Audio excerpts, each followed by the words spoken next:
Capítulo 2. Sexualidade, sexo e moral.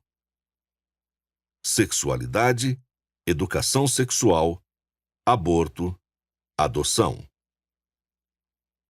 1. Sexualidade. O tema sexualidade não deve ser um tabu ou um paradigma. Entretanto, deve ser tratado com a devida cautela, especialmente na vida infantil, quando o espírito está mais suscetível à influência e à condução moral.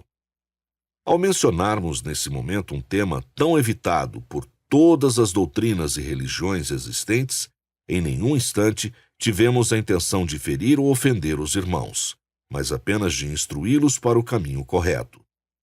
Amparados pelas leis de Deus e repletos de amor e boas intenções, desejamos que todos possam ter a oportunidade de seguir o caminho do bem, diminuindo o julgamento e aperfeiçoando-se moral e intelectualmente. 499. Além da reprodução, há um propósito evolutivo no ato sexual? Tudo tem um propósito evolutivo. Cabe a vós a utilização do ato sexual de forma correta. O sexo é tão divino que foi o modo escolhido por Deus para que pudesseis vos reproduzir, dando continuidade à vida. É um ato de amor, unidade e uma troca física e psíquica de grande importância. A desvirtuação foi fruto do vosso livre-arbítrio.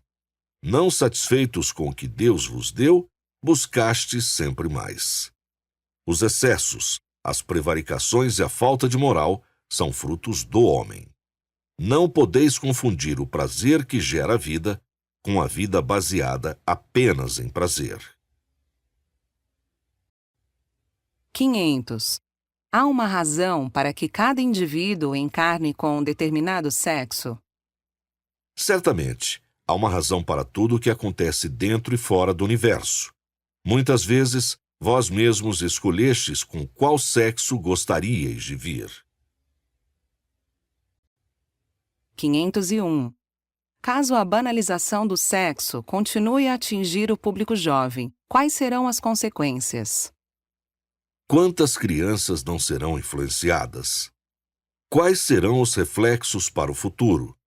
Não se tratar do assunto com o devido respeito e discrição poderá afetar o futuro do planeta. Não deveríeis ser tão egoístas a ponto de não pensar em vossos irmãos. Além disso, seria insanidade acreditar que os jovens são os únicos responsáveis pela banalização. O jovem de hoje é o espelho de sua criação, das regras ou da falta delas. Portanto, quando na análise das falhas em vossos filhos, olhais internamente, pois tendes responsabilidades equivalentes. 2. Educação sexual.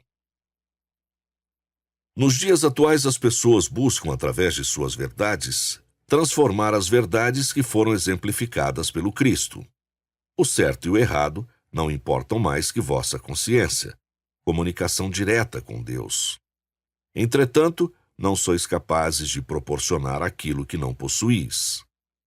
Como enxergais no futuro uma humanidade sem controle moral? O respeito que desejais receber, tendes proporcionado? Sentis vossa liberdade invadida e o desejo pelos direitos crescentes em vossa coletividade? Mas será que não invadis a liberdade daqueles que pensam diferente? Enxergar a mesma tese de diversos ângulos pode vos fazer entender que tudo no universo possui mais de uma dimensão ou forma de interpretação. Sempre tereis vosso livre-arbítrio respeitado e respondereis por ele. Mas pedimos também que respeiteis o livre-arbítrio dos outros. O amor não tem sexo, não tem fronteira, não tem barreira, e também, conforme já sabeis, não é fruto da sexualidade, e sim do convívio, aprendizado e troca de experiências. Sendo assim, vos pergunto: o que defendeis é o amor ou o desejo sexual? Se o amor deve prevalecer, o desejo sexual não precisaria ser uma consequência. Não basta acreditar em Deus apenas quando vos é conveniente. É necessário desenvolver a verdadeira fé, embasada nos valores morais de vossa época, pois os valores morais de toda a sociedade caminham juntos.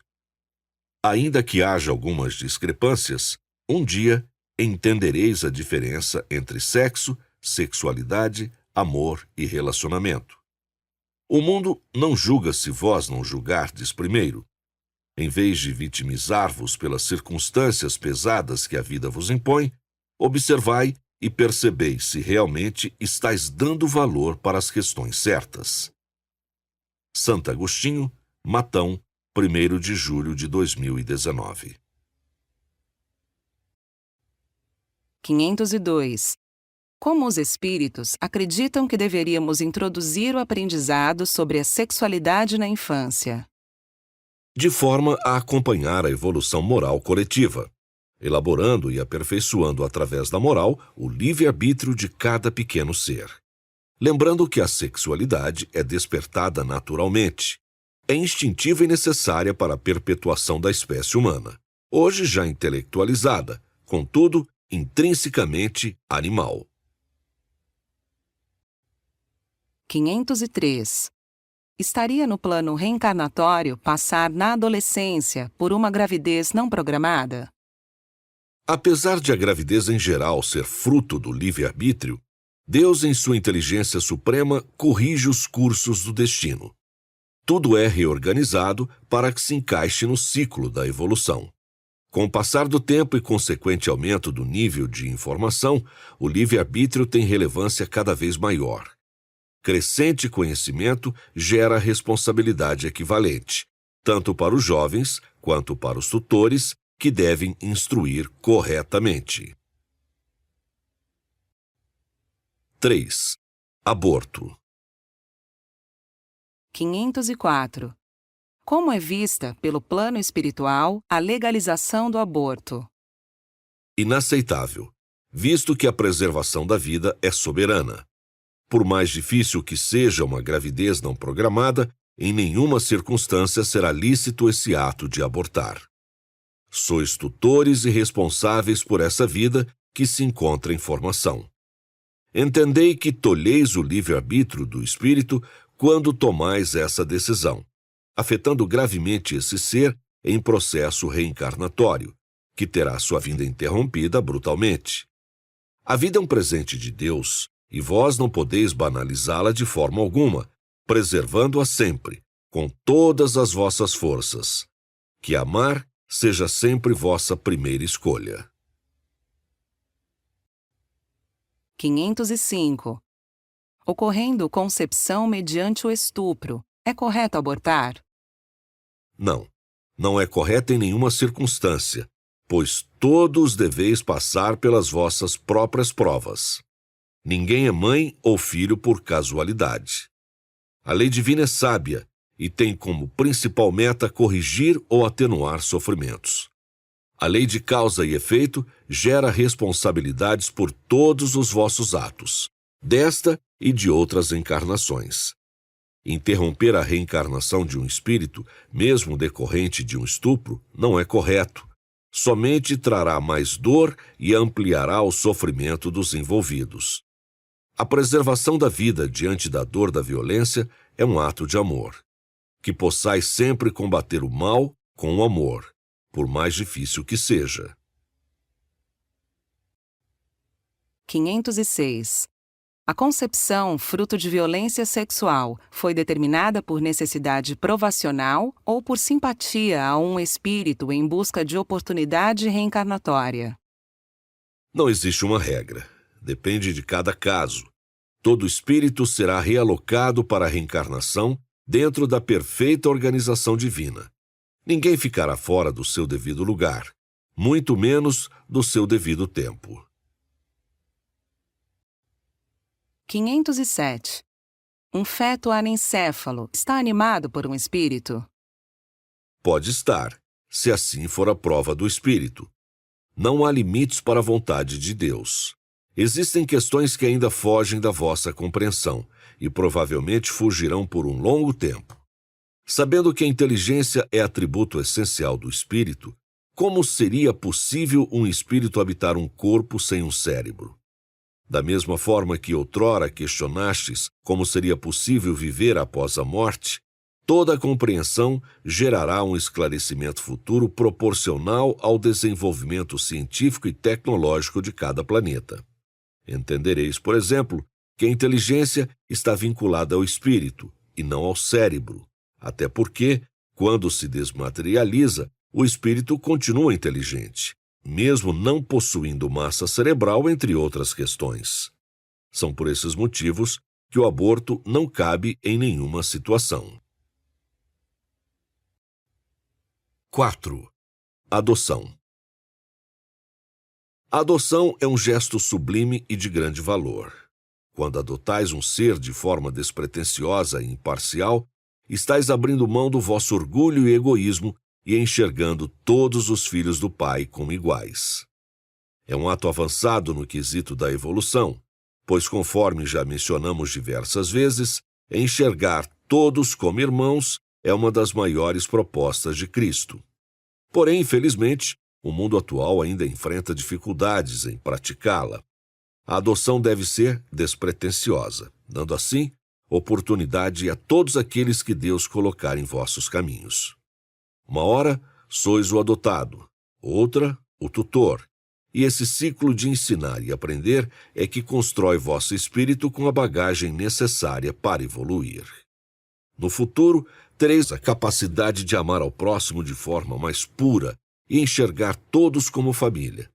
Percebereis que o maior auxílio que existe é fruto da ajuda outrora ofertada aos vossos semelhantes. 508. Como a adoção é vista pelo plano espiritual? Como um imensurável ato de caridade, de amor e de acolhimento. Adotar é um ato de amor e benevolência, desde que seja feito de forma despretensiosa.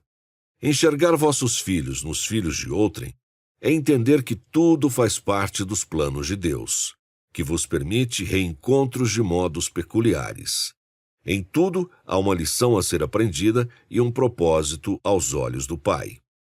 O amor foge aos laços consanguíneos e transcende a matéria na qual estáis inseridos. Sois espíritos reencontrando-vos mediante as múltiplas encarnações. 509. Qual é a relação entre adoção e reencarnação? Pode haver diversas relações entre elas.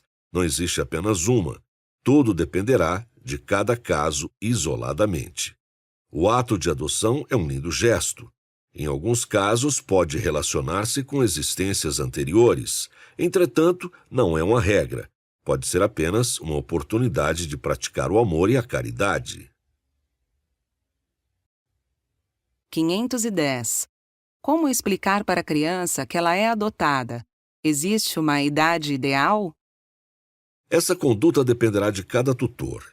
Não podemos definir uma maneira correta ou época específica para noticiar. Porém, a verdade é sempre o melhor caminho, e tão importante quanto o momento adequado é o aprimoramento da forma. Com o passar do tempo e evolução da humanidade, as adoções tornar-se-ão algo natural. Não haverá mais paradigmas, e esse gesto será visto unicamente com bons olhos, tanto pela sociedade quanto pelo adotado. 511. Por que algumas crianças não são adotadas? Umas por fazer parte de suas provas e expiações, outras por mau uso do livre-arbítrio dos encarnados. A segunda opção é a mais presente. A adoção deveria ser desprovida de uma visão material da beleza.